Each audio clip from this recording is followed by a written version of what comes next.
Љубовта кон овај позив, тоест да се одлучам за ова занимање, се роди уште во времето кога требаше да се одлучам за мојот иден позив. Додека моите другари, гледајќи го Пижон, Чолич, посакуваат да и тие еден ден станат пејачи и фудбалери, јас ја засакав униформата.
Ева, какви се милиционерите? Милиционерите за добрите деца се добри, а за лошите лоши. Знае ли некој од вас, Магдалена, ти, например, песничка некоја за милиционер? Ја знаев една песничка, само сум ја заборавила. Кај си ја научила таа песничка? Во градинка. Како се викаше песната? Милиционер сум јас. А Дејане, ти дали знаеш некоја песна? Ја кога слушнав песната што ја исполнуваше Ратимир Буршич, и решив кога ќе бидам голем да стапам во редот на специјалната единица. Исто така кога бев малечок се изгубив и ме пронајде еден милиционер и многу му бев заблагодарен. Уште од мал кај мене се појави желба да бидам да ја обличам ова, да се определам за оваа занимање, бидејќи таа желба постои уште од мал. Затоа јас по завршувањето на втора година гимназија дојдов во оваа средно училиште за внатрешни работи и мислам дека со успех ќе го завршам. Бидејќи оваа професија многу ме привлекува. Па ако се покажам во работата како добар ученик, ќе продолжам и на факултетот, кој исто така се наоѓа во истиот центар. Желбата да поминам, да дојдам во внатрешни работи е љубовта кон униформа и самиот позив со кој се бави милицијата. Едно од тие најголемите позиви е тоа што оваа работа е доста хумана работа. Носењето на оваа униформа представува чест на воење и обврска. Наша основна задача е заштита на поредокот утврден со уставот, чување на општествената и личната сопственост на граѓаните и помагање во сите услови и неприлики и при тоа не жалејќи го да го дадеме и својот живот. Во рамките на Центарот за образование на кадри за безбедност и општествена самозаштита Елисеј Поповски Марко работи и Средното училиште за внатрешни работи. Целта и задачата на Средното училиште за внатрешни работи е да подготвува кадри за работа во органите за внатрешни работи, чија основна функција е заштита на поредокот утврден со уставот, на животот и личната сигурност на граѓаните, спречувањето и откривањето на кривични дела и откривањето и фаќањето на нивните сторители, одржувањето на јавниот ред и мир, регулирањето и контролата на саобраќајот, контролата на движењето на странците во нашата земја и други работи утврдени со законот за наши работи и другите прописи. Наставната програма е прилагодена на посебните специфичности кои опфаќаат наставни содржини од повеќе области и научни дисциплини, како што се општествените науки, правните науки, науките од областта на криминологијата и криминалистиката, воената тактика, медицинската тактика, здравственото воспитување, специјалните боравачки вештини, као целина придонесуваат за своевидно теоретско, практично осмислување и знаење на нашите идни припадници на службата за безбедност. За прием на кандидати во средното училиште значи работи се утврдени одредени критериуми. Меѓу другото, истите треба да бидат психологички способни, да имаат афинитет кон оваа професија и да имаат искуство на хуманост и општествен долг спрема општеството. Во средното училиште значи работи може да конкурират кандидати кои ги исполнуваат следните услови. Прво, да не се постари од 18 години, да се државјани на СФРЈ, да не се пониски од 1,70 м и да се психофизички способни, како и да имаат писмена согласност за конкурирање од страна на родителите, односно, ако нема родител, неговиот старател. На примените ученици им е обезбедено сместување во центарот, исхрана, летна и работна облека, кој свечена облека, долна облека, обувки, учебници и други предмети потребни за неговото школување. Исто така, на нашите ученици им е обезбедено и одреден джепарец кој им служи за нивни лични потреби. Исто така, од страна на центарот, на нашите ученици им е обезбедено и бесплатен превоз од центарот до град и обратно. На завршените ученици им се признава средно образование со регулирано воена обавеза под услов да по завршеното на училиште останат најмалку 3 години во едно од станиците милиција во нашата република. Влегуваше за туѓи затворени врати, обложуваше стаи од тоа паради, но мораше еднаш сите да ги плати, кај првата грешка милиција го пати. Сега те свири Шопенови сонати, компири лупи, ние салати, подови чисти, умовно се мати, што му се случи, не може да свати. С милицијата, брате, нема шега, од неа нема каде да се бега, да игра рок-н-рол.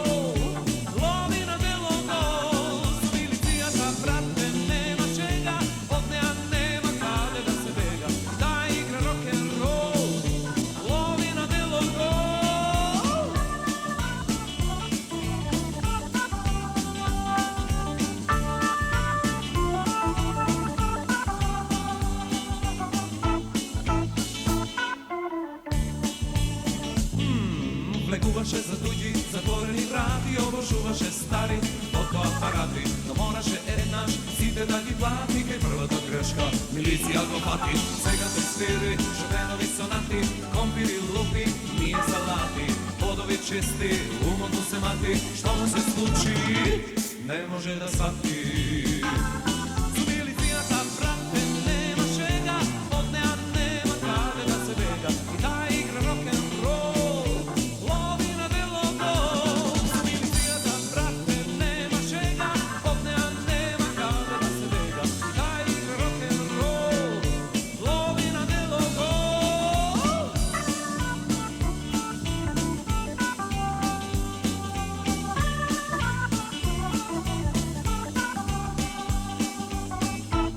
Милиционер, јас сакам да знам од колку години вие сте постанале милиционер?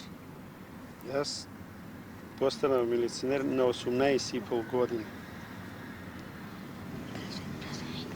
А има ли многу деца лоши? Јас сакам да знам.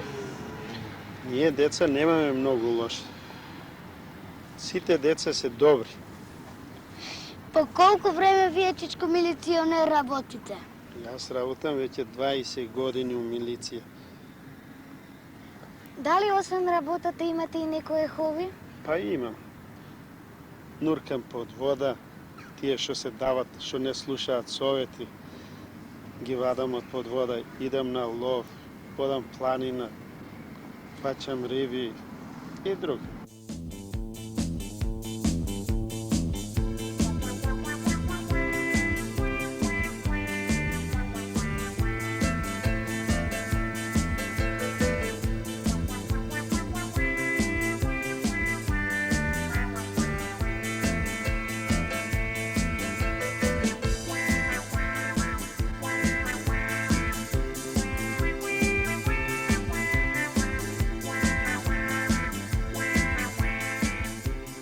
водата имам за сака науше како дете, бидејќи сум роден во едно село кое што е лоцирано на реката Пчиња во непосредна близина на Скопје, село Катлано. И уште како дете, макар не знаејќи што опасности се претат во таа река, јас се упуштив во водата, меѓутоа со тек на време ги совладав сите тие опасности и се оформив во една комплетна фигура, каде што се појави едно посебно чувство да во водата тие опасности кои што дебнат во одредени моменти на дел од луѓе кои што сакале или не сакале се најдат во опасност и им излезам во сусрет.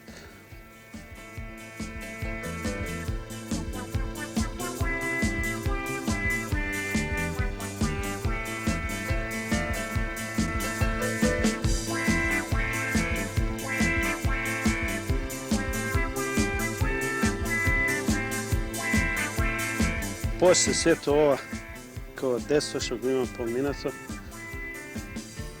покасно стапив во редовите на милицијата, некаде од 1964 година, по завршување на милиционерската школа.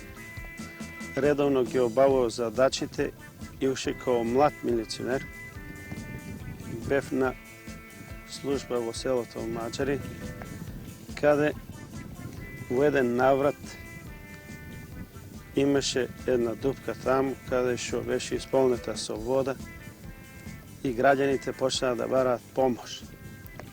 Јас се најдов во непосредна близина и кога дојдов, луѓето ми рекоа дека си имаат утопено две млади момчиња.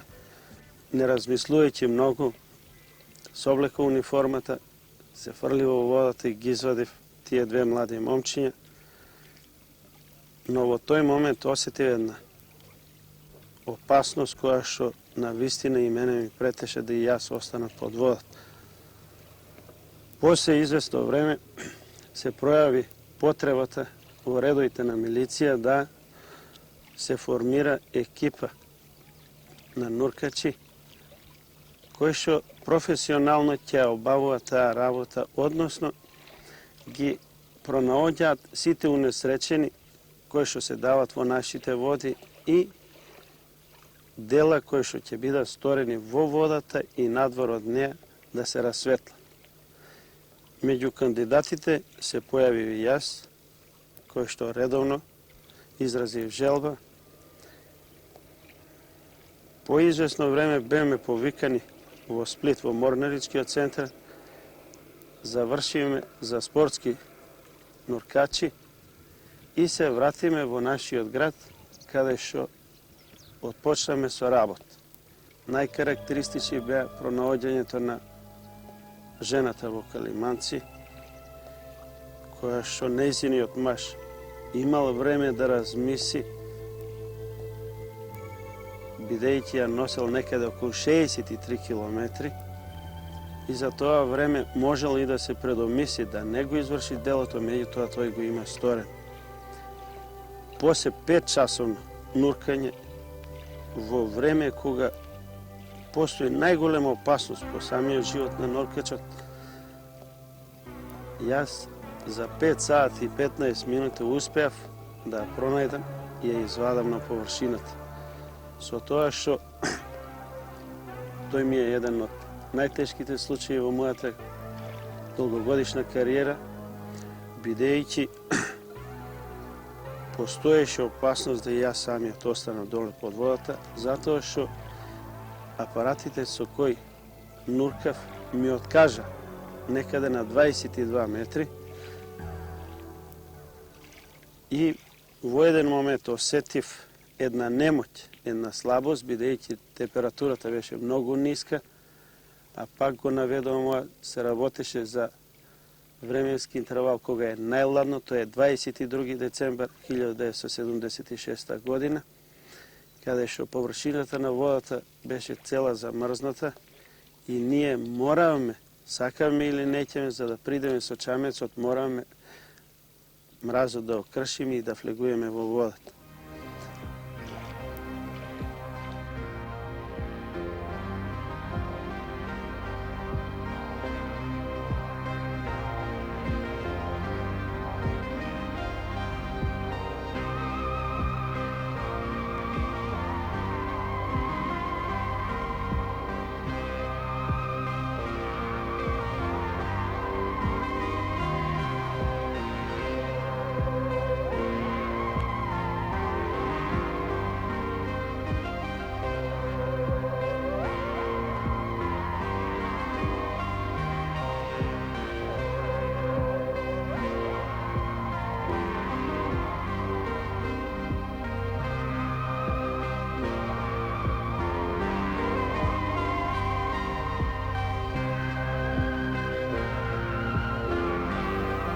Професијата нуркач е една од најтешките професии уопште што може да се сретне денеска во наше општество, бидејќи се среќава со низа опасности и таа е најтешка затоа што се иде свесно во длабочините на водата, каде што се среќаваме ние со многу опасности. Лесно е речеме да се нурка во вода која што е бистра и продзирна. Кај нас во Македонија 80% се вештачки езера, вештачки акумулации, каде што водата не е продзирна. И не знаеме со се какви опасности ќе се сретнеме доле, бидејќи нашите граѓани се склони да фрлаат мрежи, да фрлаат други работи кои што не водат сметка дека некогаш ќе дојде да наш човек тука се утопи и да истиот тој нуркач кој што ќе влезе тука да дојде да се заплетка во таа мрежа и да остане дол. Бидејќи позивот наш е таков. Сме се определиле за таа цел и мислиме до крај да останеме на тој позив.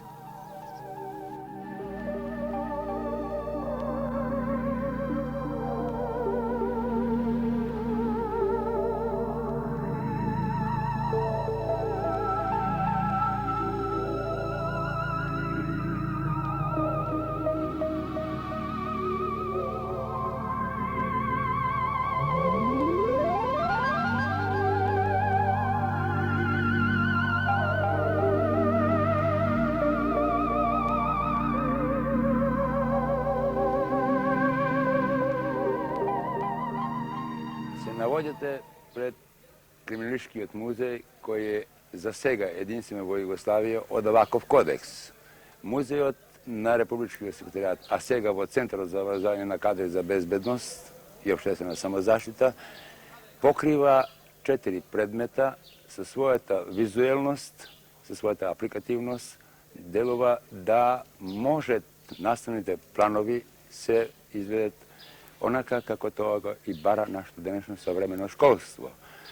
Во музеот од 3500 изложени кривични дела е поместено и нашето фичо, кое е овдека пред самиот музеј, кое сепак има и своја биографија вткаена и на името Перковски Тоде.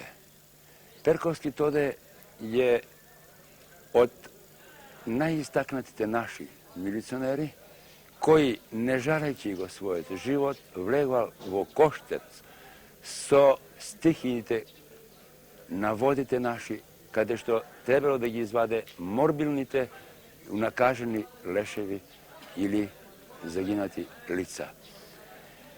Тоде Перковски не еднаш бил херој на денот. Тоде Перковски е посебна личност, каде не жарајќи го својот живот, во многу случаеви, не размислувајќи за последиците кои го очекуваат за својата фамилија, за себе влевал во коштап и давал полни успеси. Кога човековото срце ќе застанеше, кога 100 naslobrana lica ќе посматра и се чудеа дали тој човек кој влезе ќе излезе, Тоде Перковски тука наоѓал својот ген и тука се докажува како човек кој навистина го заслужува да го носи името народен милиционер.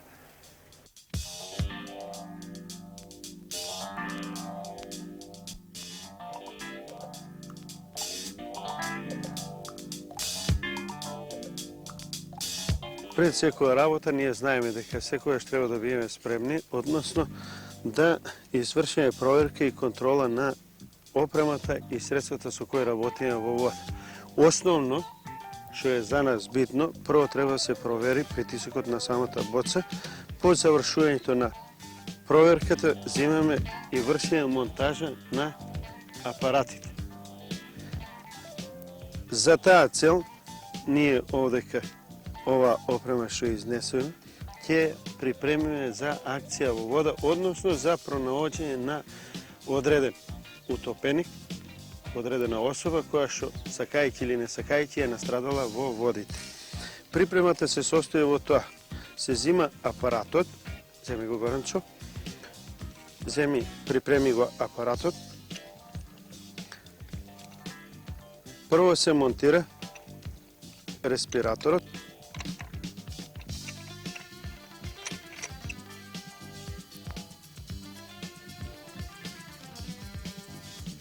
вршиш проверка на исправноста на респираторот, дали имаш напајање, односно отпушташ воздухот, изврши проверка дали имаш напајање на воздух, онда е вред. Се остава апаратот, се зима појасот со утезите, така. Се закопчува, добро се прицврстува појасот, се зима маската, што е неопходна за подвода, се зимат перајте, така, добро е, дали е подесена маската, одлично, браво, фино, така треба. Зимаме перајте сега. Перајте, како рекоме дека се облакат, се зима секоја пераја, основно, за да се припреми за облакање, се задниот дел се завраќа. Се поставува на носете. Така. Поставуваме другата.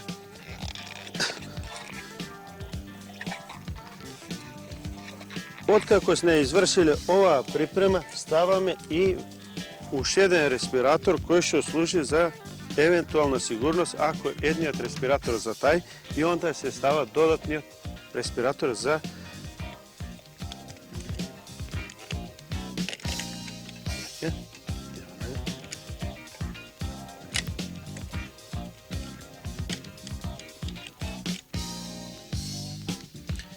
Откако сме ги извршиле сите овие припреми, се зима апаратот и се става на грб.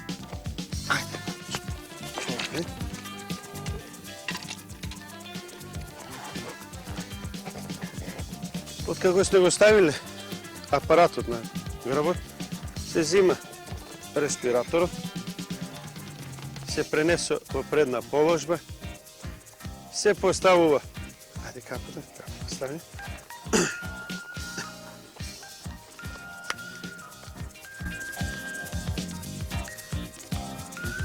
и сега нашиот нуркач е спремен за извршување на задаток.